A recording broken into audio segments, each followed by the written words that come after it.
Berkhamsted, a busy market town nestling in the Chiltern Hills, surrounded by greenbelt. With its generous supply of pubs, coffee shops and restaurants, it looks like a pretty safe and peaceful place to live. But over the centuries, this town has been no stranger to conflict, and the locals have never been afraid to stand up for themselves. In 1833, when the coming of the railway threatened to destroy the town's historic castle, they campaigned to get the plans changed. Their objections went all the way up to Parliament, the route was amended, and Berkhamsted Castle became the first ancient monument in the world to be granted statutory protection. And in the Battle of Berkhamsted Common in 1866, when Lord Brownlow felt he had the right to enclose common land near his house, his fences were dismantled overnight. A subsequent court case ensured public access and led to the formation of the National Trust and the principle of right to roam. Today, another piece of Berkhamsted's heritage is under threat, and the town is coming together to protect it. Such a lovely green lung on the edge of the town with fabulous views, so whatever the weather, you can't help but appreciate it. So I'm endlessly snapping. Since I've had a camera on my phone, I think has been taking lots of photographs, whether it's a sunny day like this or frost on the ground. It's just a very special place, being so close to the town. Lying just beyond of Berkhamsted Castle's outer moat, Castle Fields are an open space, crisscrossed with footpaths and teeming with wildlife. Steeped in history, with ancient links to Magna Carta and the Dukes of Cornwall, this former royal parkland is the only bit of countryside close to the heart of the town. We use the fields regularly, just getting a bit of green space and exercise. I love being out in the fields, especially along the top path. You come up the lovely slope of the first hill up through the tree line and the views just open up. It's a beautiful, beautiful large landscape. The vistas are gorgeous from the top, looking out over the cricket club, the rolling fields going into the distance, and then back over Berkhamsted as well. I love it all the time, these fields. I mean, it's just the most stunning piece of countryside around. You know, throughout the seasons it's nice. It's nice today. It may be a bit grey today, but it's still nice. I'm the landlord of the Rising Sun pub in Berkhamsted. I moved here about 18 years ago. As you stand at the top and look out, you can see the whole town lying before you. And there's something very magical about the panorama and the landscape and the big sky. It's so lovely to have somewhere that's so historic. But in the spring of 2024, trouble was brewing. We started to see some fencing going up. The first bit was a big green fence they put up at the main entrance down on the corner there of New Road. And that was a bit alarming. And then gradually more and more fencing went up across the fields to the point where you could only walk two narrow footpaths. It was amazing how just putting those fences up changed the whole sense and feeling of the fields. We lost the big vistas that we could see. The path that I'm standing on here, that was completely blocked off, and also the path from the bottom up the line of beech trees and to the top corner was moved right against the boundary and became so muddy that it was quite dangerous. They were closing in all the pathways and they were dividing the fields up, which looked pretty obviously like into sort of building plots or potentially building plots for development. Housing is stated to be one of the government's priorities. Areas that were once considered greenbelt and untouchable are going to be considered. And fields like that are so close to a train station, it doesn't take a genius to work out that that was in the pipeline. So yeah, the fences definitely were the first sign of trouble for us. And we were talking about it and we said, you know, someone should do something. There needs to be something. We can't be the only people that, you know, are upset about this. So one thing led to another and the WhatsApp group was born. It was summertime, we just started outside, but rapidly we regularly took over the back room at the Riser. By July of 2024, the Castle Fields Interest Group was officially up and running. But what they didn't know was that they were not the only group in town worrying about the fields. The Berkhamsted Castle Trust had been interested in them for years. The castle itself is owned by the Duchy. The Duchy has a partnership agreement with English Heritage, who have overall control and management of the site. The trust itself was set up in 2017. What's called a local partnership agreement has been signed with the Berkhamsted Castle Trust. We decided that we would create the Castle Trust to give a particular focus rather than just be one item on the agenda of the History Society. In 2016, I started looking at the land over on the eastern side of the castle. There was a particular field just within the road boundary here in Berkhamsted. It was all overgrown. We didn't quite know who owned it. I managed to track down 3 and a bit acres of land. It was owned by a pharmaceutical company based out in St. Louis, Missouri, and there's a long and detailed story about how that came to pass. And so I plucked up the courage, sent off one of those speculative letters saying, you do realise you own 3 acres of a nationally significant castle site. And I got a rather confused phone call from the vice president saying, we own what, where? They were very willing to donate it to the trust, and that's really been the start of the whole campaign to acquire some more land just beyond the 3 acres that we've already acquired. The Trust's target was Castle Fields. There were 4 key reasons to incorporate this land into the castle site. At the heart of everything that we do is education about the historical significance of this site. And we have the fantastic location of being right next to the railway. Schools come out from North London, from across the home counties and wider. We have international visitors. And as we go forwards as a trust, we're looking to develop the visitor offering here at Berkhamsted. The historic significance of the site cannot be underestimated. In 1066, William, Duke of Normandy, was offered the English crown at Berkhamsted. The Norman castle was probably built by his half-brother shortly afterwards. Its classic Motte and Bailey structure and water-filled moats are a perfect teaching resource.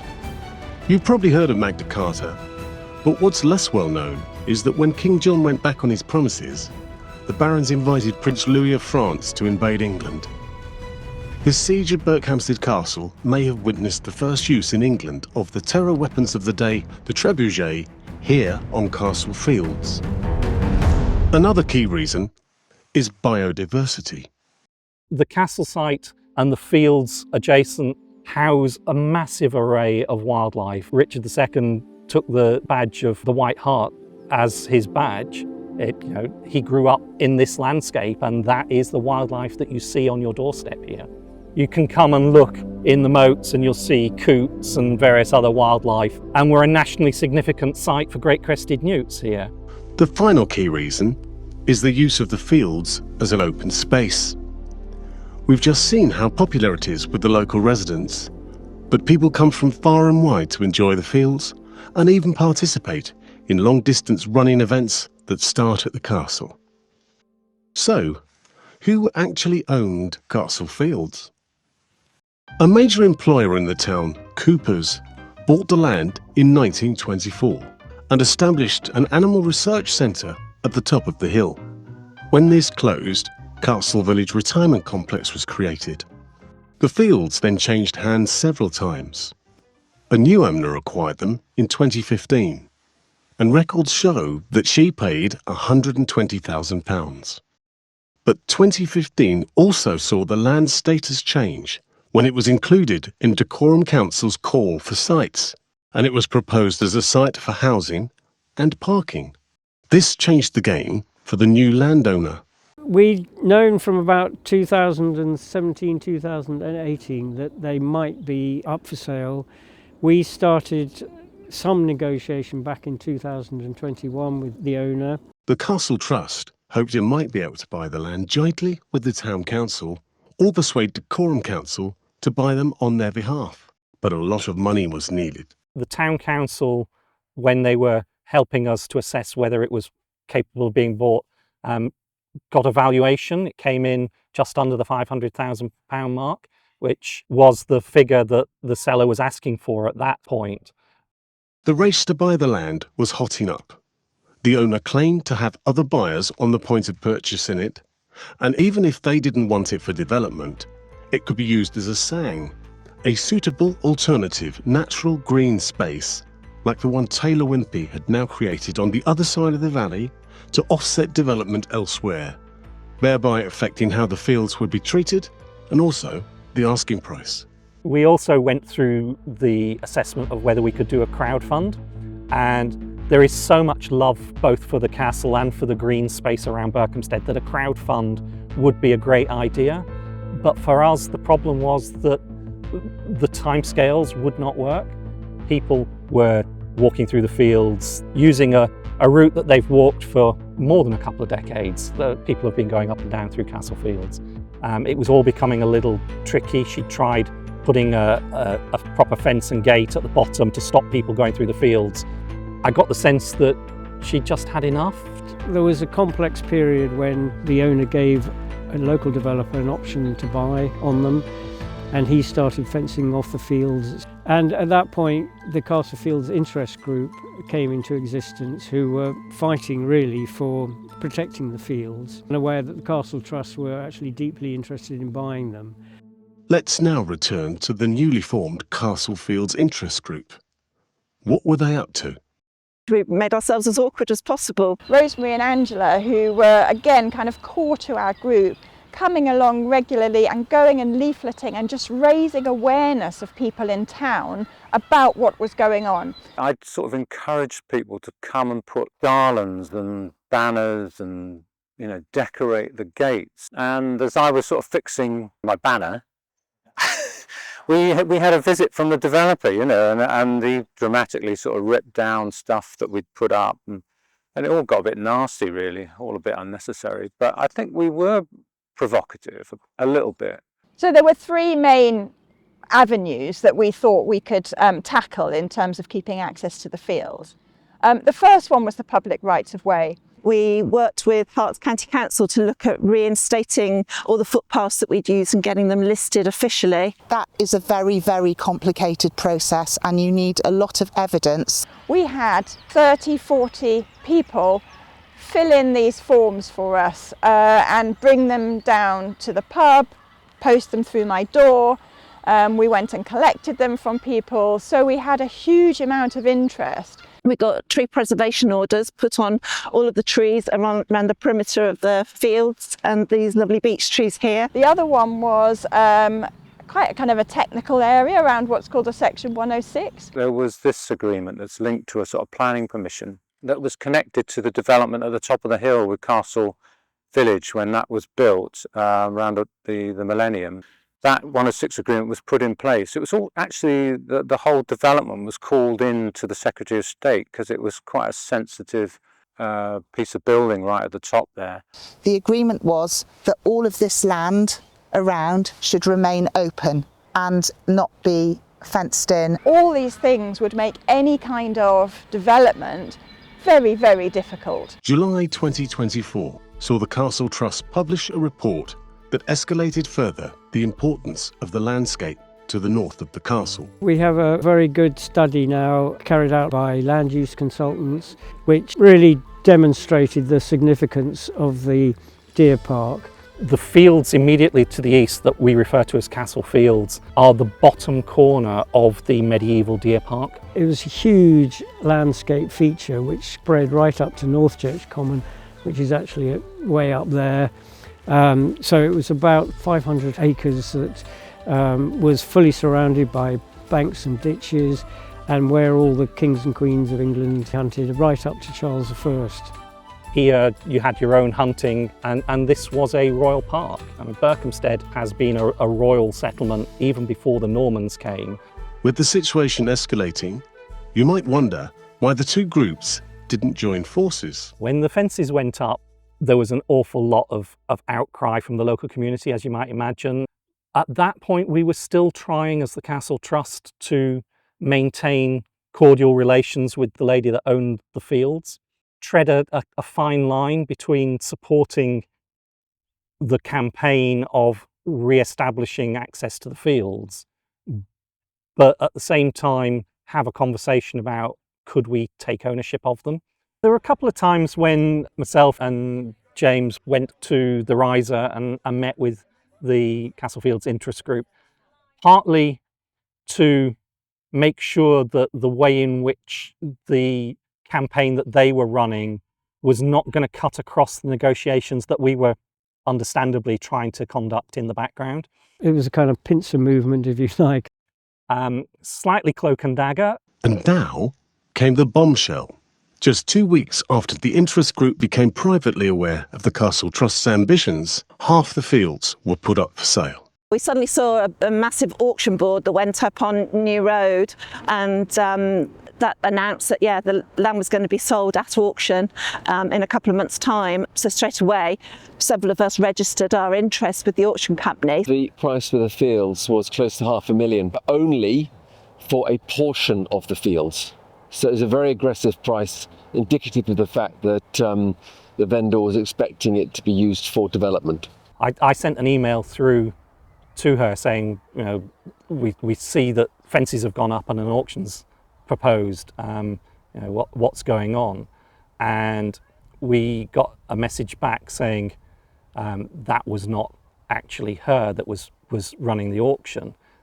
It turned out that she'd given an option to somebody else to own the land, and he was seeking to auction it off before he'd actually purchased it from her, which is a little naughty. And it was as a result of the Castlefields interest group. The fields failed to go to auction. Word had got out that this was going to be an absolute pain in the neck for anybody who wanted to develop the land. Suddenly the sale had been pulled without any reason, but everybody who'd shown an interest to the auction house got notified that it was all cancelled. So we then didn't know what was happening. It later turned out that the failure of the auction meant that the developer's option to buy had expired. It went quiet for a few weeks, and then all of a sudden the owner reached out to us and said, okay, I'd be interested in talking to you about whether you are still interested in purchasing the land. She originally suggested a figure of 600,000. We said that we weren't prepared to go that high, that we would look at 500,000. If we didn't commit to buying within a couple of weeks, she would put the site up for public auction again herself.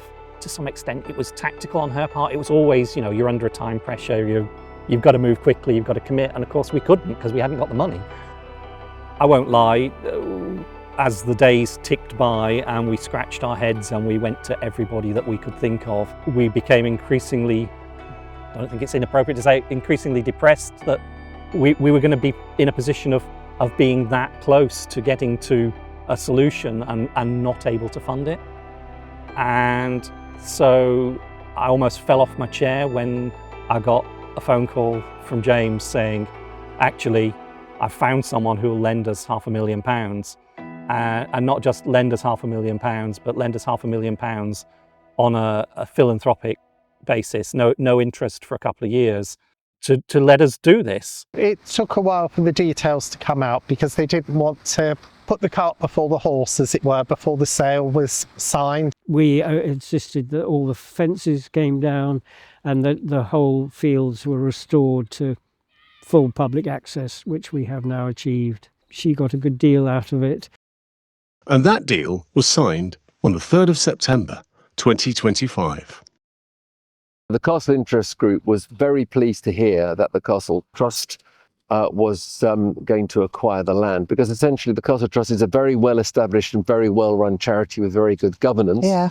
And therefore this was the perfect home for the Castle Fields. The first time I walked through the fields after the fences had come down, I set off with the dog and it was a beautiful day. And actually it was incredibly emotional. I hadn't really thought that I would get so emotional as I walked up through the fields, but I suddenly realised how important it was to have that right, and how angry I had been that it had actually been closed off to us. So the battle had been won, and to many people, it seemed like the fields were safe. But the war is not over. We all went into that minor crisis moment of, that's great, but how on earth are we going to pay for this? It is very much not the end of the story on Castle Fields.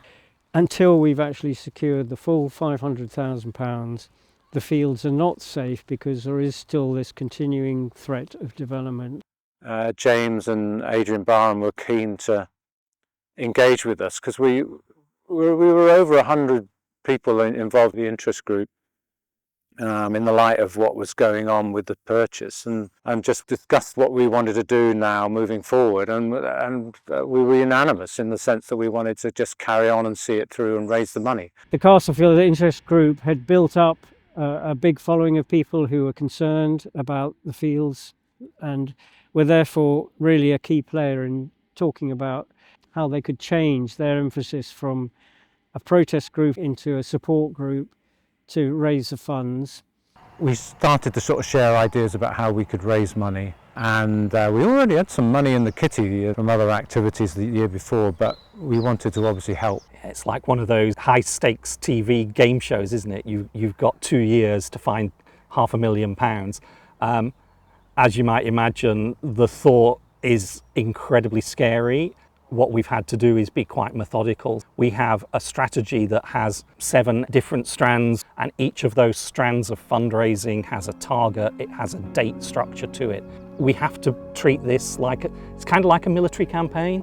There's a new group as well now that's got together on the fundraising side, pulling not just from the Castle Fields Interest Group, but other really active and interested people in town. We're going to host a duck race at the Rising Sun. As we speak, we've got market stalls going on today. An auction with promises coming up later on in the year. Photography competition. We had the fun run and half marathon. We had 10 runners in there, and we've raised over £10,000.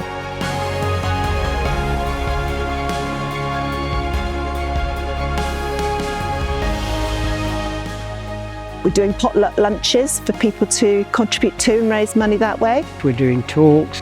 We had a lovely example with a young lad called Alex who ran up and down George Street and raised over £2,000. Having meetings with people who have property around the fields to say, we've now made sure that those fields are protected, but we do need to raise the funds. We are now standing in a 9 square metre patch, and according to What 3 Words, this has 3 allocated words to it, which are slave, admire, templates. Everybody has a chance to sponsor each of these 9 square metre blocks throughout the fields. We would love for that land to be secure. It isn't secure at the moment. It's vital that we raise that money. I do not want to go back to having to fight about fences again. We've actually got more work to do in the next couple of years than we had before. The key point really is that legislation is in a state of flux. Greenbelt is being converted into Greybelt, which is more vulnerable, and legislation is coming in to encourage building developments close to train stations, as you can hear from in the background. And the really essential thing, I think, for us is that we're doing this not just for ourselves to protect the fields, but for future generations as well, because I think that land will always remain vulnerable if we don't secure the fields for the future.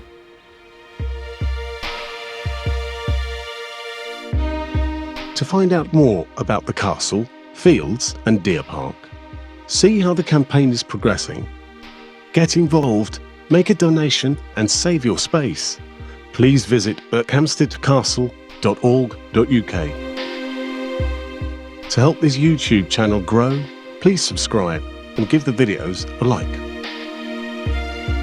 See you in the fields.